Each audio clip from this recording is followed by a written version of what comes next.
Right, this is the first time I've ever done this, so you'll have to bear with me. So we're a small company, PhonicBooks, and we started about 6 years ago, in 2006, and we write books to teach children to read. We're special needs teachers, but I'll tell you about that in a minute. We're in about 4,000 schools, we think, but it's very difficult to know, in the UK, and we sell to about 30 countries, but in very small amounts. Some are larger, and I'll tell you about those later. So that's me, and these are my two colleagues.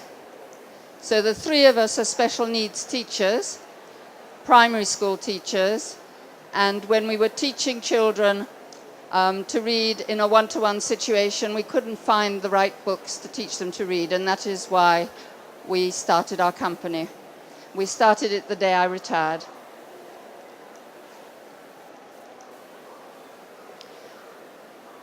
So we heard about UKTI, and my husband, who is the export manager, went out to Australia with what is called an export market research scheme. At that point, it wasn't being run by UKTI, but I think now it is under the UKTI umbrella.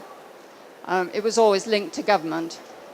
And they help with funding for the airfare, the hotel, and they give a proportion. I don't know how they're doing it now, but when he did it, all his expenses, he got 50% of all his expenses to go out. And that was very useful, a very useful experience.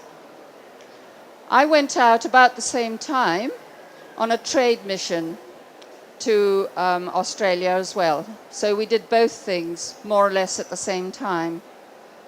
And that was under an OMIS, which is Overseas Market Introduction Service. So we visited lots of schools in Western Australia and Canberra. And as a result, we found distributors, and I'll tell you more about that in a minute. And these are just some pictures of some parts of the world who are using our books. So, was the Australian visit successful? Well, it really was for us. And I think what is very important when you go out is to find your market. And this is why EMRS is very useful. Because dyslexia was our market initially, we contacted the Dyslexia Association in Perth, and they gave us all the names in other parts of Australia, and we were able to go from one place to the other. And we went to Melbourne, and we also went to Brisbane.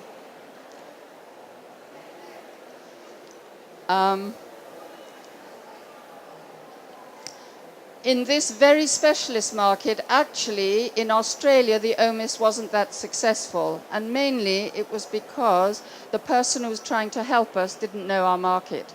So I would suggest that if you're doing an OMIS, you want to find out what that person knows about your market. I think that's very important. And I'll tell you a bit more about that in a minute. So we found our market, yeah? And actually now we have 4 distributors in Australia, and we're selling extremely well in Australia. Then we thought, well, we might try and go further afield. And we did an OMIS for Hong Kong. Now here it was very successful.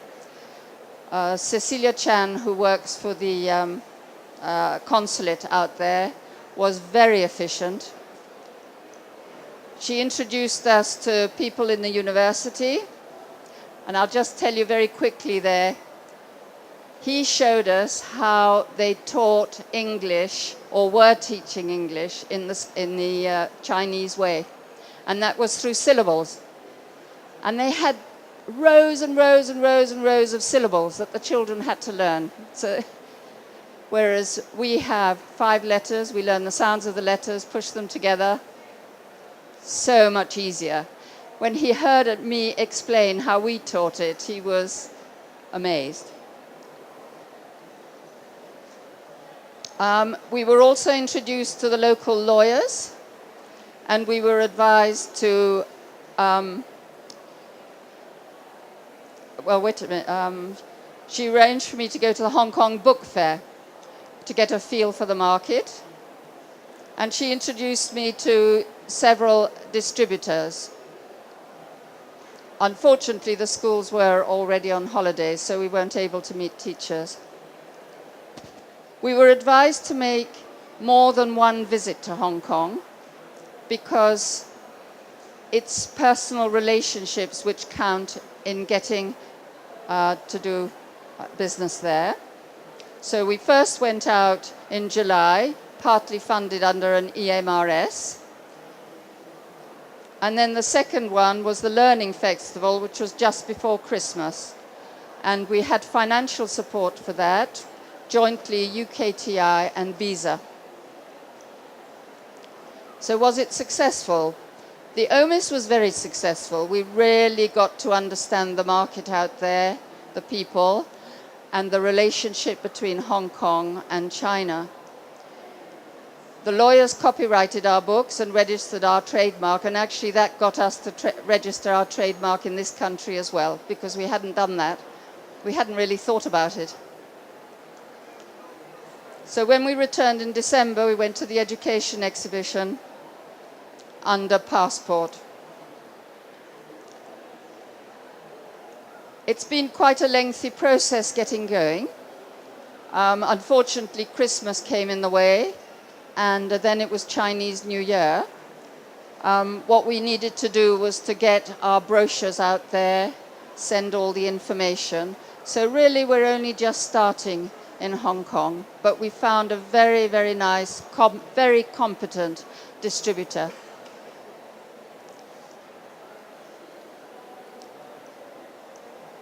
So we're hopeful for a good relationship there, but time will tell. We haven't got there yet. Then just recently, about 3 weeks ago, I was in Dubai, and that is a totally different market. Again, the trip was a joint venture with UKTI and Visa, and we didn't really have time to do an OMIS. I tried to find out about an OMIS. I didn't feel that I was going to get the help that I needed from this OMIS, so we decided not to go with it. But I did know a friend who's in the education field who had been out with UKTI beforehand, and she told us the name of a distributor. We contacted them, and they asked us to do a 2-hour seminar. We wrote to all the schools that we thought might use our books. We sent brochures, and I had about 50 teachers come and listen to the 2-hour seminar. The exhibition was amazing in as much as it was very cross-cultural. It wasn't just people from Dubai. They came from so many countries: Syria, Turkey, Iran, Iraq, Afghanistan, India, Pakistan, Turkmenistan, which I'd never been to and hadn't heard of actually as a country. So from that point of view, it was fascinating. Hopefully something will come of it, but of course it's too early to tell. But certainly that is a very good central position for that part of the world to try and access, to see what the market is like. With our books, we're really teaching to the English-speaking market. We're not teaching English. So some schools it's going to be useful, but possibly others not. But I think we needed to go there to find out, and it's really helped us for the rest of the world. What are we going to do in the future? Are we going to move into that market or not? So Australia was very successful. Hong Kong went well, and we appointed a distributor. And Dubai, we met the distributor, and I think, of course, it's very important to meet your distributor, and we're hoping for good things. We've also been to Dublin, and we've been to Madrid, and we went to a small UKTI exhibition in Madrid and made good contacts there as well. Unfortunately, Spain at the moment is going through financial difficulties, so and it's not very, apart from the international schools, it's fairly calm there at the moment. Exports form a quarter of our sales, so it really has made a difference to our figures. And we're very grateful to UKTI for prompting us to get out there. Now, we're based in Malmesbury, and I have a UKTI allotted person who comes to visit me about 4 times a year, and she's wonderful because she actually tells me what is available, what we can do, how we can move forward, and she's been very, very useful for us. I imagine it always depends on who you've got, how good the person is, but I think we've been very lucky.